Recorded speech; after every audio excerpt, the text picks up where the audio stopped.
nous allons continuer bien évidemment avec le dimensionnement ou bien l'option de vérification des pièces. Donc nous avons lancé les calculs bien sûr. On a vu qu'il y a des éléments qui sont vérifiés, c'est les éléments où nous avons OK, et des éléments qui ne le sont pas.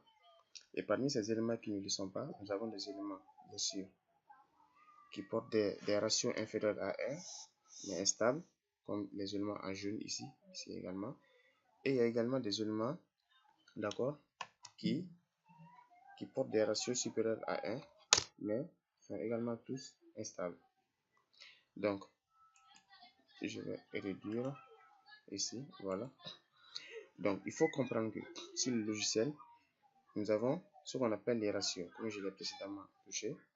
Ici par exemple, regardez, nous avons fait la vérification sous l'élu et sous l'ELS. Donc c'est les deux états limites. Comme j'ai dit, on pourrait faire séparément. D'accord? Donc le logiciel nous donne le nom de la pièce. D'accord? Les profils, c'est-à-dire le type de corner ou le type de corner. Les matériaux qu'on a utilisés. D'accord? La longueur des flammements suivant les deux axes. Les ratios. Ça, c'est les ratios de l'élu. Très important. D'accord? Ça, c'est les cas de combinaison sous lesquels le calcul a été fait. C'est-à-dire les cas les plus défavorables en question. D'accord? Donc ici, pour cette partie, ça c'est les ratios de déplacement. Ça c'est les ratios de vérification des contraintes. Donc là ici, c'est les ratios de déplacement suivant Y. Là, bien sûr ces éléments là, si vous voyez que nous n'avons pas de valeur ici, c'est que on a décoché à ce niveau là par exemple les questions de déplacement ou de déformation. D'accord? Voilà. Par exemple pour les pannes, on a coché bien les déformations et non les déplacements. D'accord? Bien. Donc ici, les ratios également, ça va voir s'il y a une possibilité de rotation du logiciel, de la pièce. Donc, ici, je vais regarder bien. Quand j'avais coché uniquement, d'abord, toujours, comme je dis, avant de lancer les calculs, il faut vérifier que le résultat est bien actuel. D'accord? Donc, je vais décocher ELS ici. Juste, je vais laisser élu, je calcule. Donc, liste des pièces incorrectes. Donc, je mets T pour dire que toutes les pièces. Ou bien si c'est une version anglaise du logiciel, il faut mettre A pour signifier au logiciel que c'est all que vous voulez spécifier, c'est-à-dire toutes les pièces. Donc je vais calculer ici. La même chose, en même temps, je peux lancer aussi pour l'ELS. Je décoche pour l'élu, je lance pour l'ELS rapidement. Donc ça peut faire les deux calculs en même temps. Donc toujours l'avertissement des corners, comme je l'ai expliqué. Ici vous voyez, pour l'élu et pour l'ELS. Ça, c'était bien évidemment pour les deux. Vérification des pièces. ELU, ELS, ELU. Mais là, ici, c'est uniquement l'élu. Et là, ici, c'est uniquement l'ELS. D'accord? Donc là, ici, regardez bien. Pour l'ELS, quand j'agrandis, pratiquement, on n'a pas de problème avec l'ELS. C'est-à-dire la vérification de déplacement. D'accord? Pour le déplacement, généralement, il n'y a pas de problème ici. D'accord?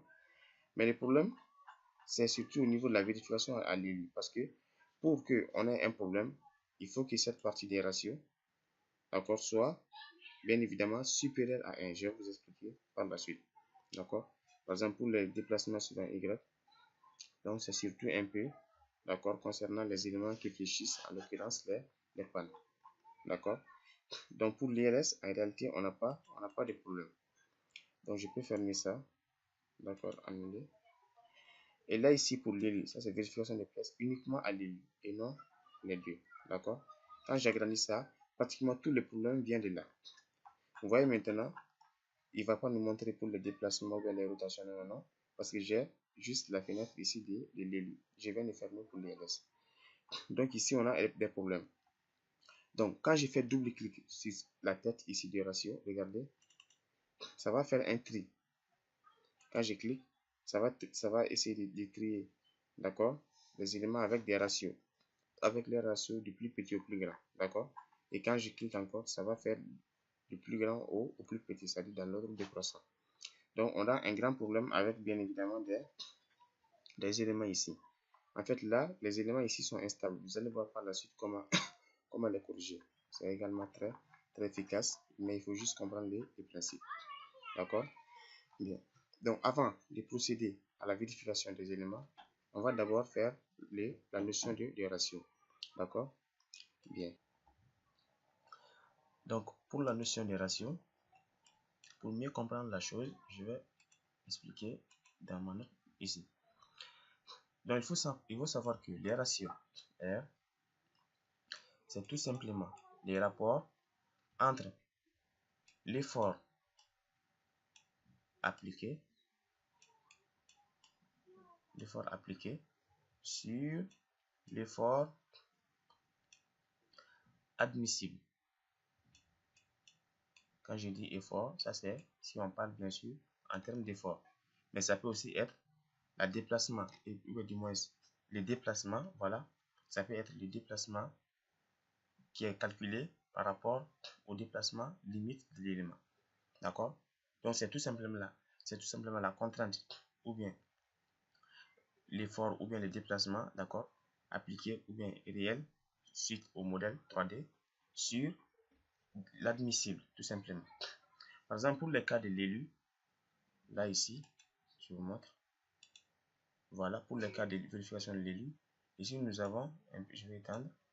Ici, par exemple, nous avons ici des ratios très grands. Ça veut dire que, en fait, ces éléments, il y a un problème d'instabilité. C'est que l'effort appliqué, mais la contrainte appliquée est très grand par rapport à la contrainte admissible. Par exemple, là, ici, pour le premier cas ici qui est vérifié, là, c'est quand j'ai fait le tri, d'accord, les ratios. Ici, les ratios, par exemple, de 0,97. Ça veut dire que l'effort appliqué, ou bien la contrainte appliquée, puisqu'on a l'élu, donc c'est en termes de contrainte, la contrainte appliquée sur la contrainte admissible, c'est égal à 0,97. C'est pour ça que c'est vérifié. D'accord? Donc, ça veut dire que la contrainte appliquée est inférieure à environ de 3% la contrainte admissible. Donc, pour que l'élément soit vérifié, il faut que les ratios soient inférieurs à 1. Ou bien inférieur ou égal à 1 en principe. D'accord? Et si les ratios est supérieur à 1, ça veut tout simplement dire que l'effort appliqué ou bien la contrainte appliquée est supérieure à la contrainte admissible. Donc, ce n'est pas bon. Tout simplement, l'élément ne sera pas vérifié. D'accord? Bien. Donc, ici, mais pour les ratios, il y a également des paramètres à tenir compte. Il ne faut pas que les ratios se rapprochent trop de 1, mais il ne faut pas aussi que les ratios soient trop éloignés de 1. C'est-à-dire, par exemple, avoir des ratios de 0 ou bien de 0,1, 0,2. D'accord? Ce n'est pas en réalité optimisé.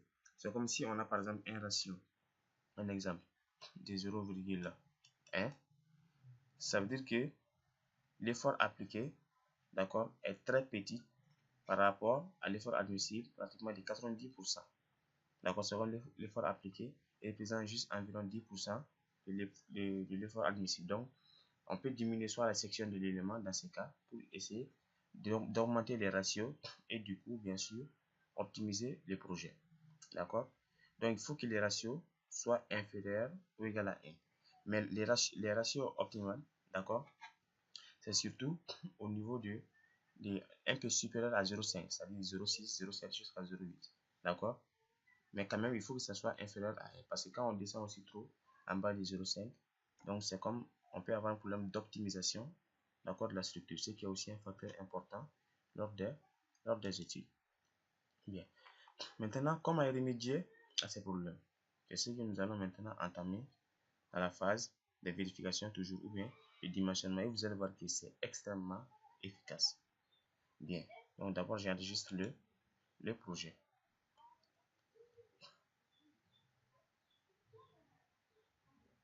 Bien. Maintenant, nous allons voir comment remédier, mais comment corriger ces différents problèmes. Vous allez voir, c'est très simple et très efficace. Bien.